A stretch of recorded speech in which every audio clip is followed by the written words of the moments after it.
জগন্নাথ মন্দিৰত এতিয়াও ধপধপাই থাকে শ্ৰীকৃষ্ণৰ হৃদপিণ্ড।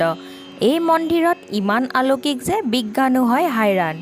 নমস্কাৰ বন্ধু বান্ধৱীসকল, আজি শুনাবলৈ গৈ আছোঁ জগন্নাথ মন্দিৰৰ কিছুমান ৰহস্যৰ কথা।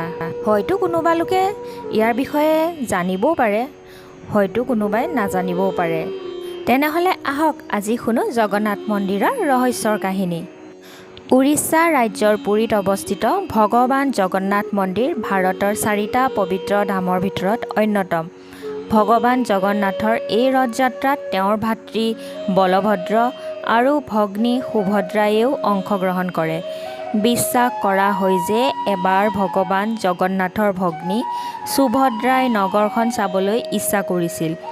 ভগ্নীৰ এই ইচ্ছা পূৰণৰ বাবেই ভগৱান জগন্নাথ আৰু বলভদ্ৰই তেওঁৰ ৰথত উঠাই নগৰ দেখুৱাবলৈ গ'ল। এই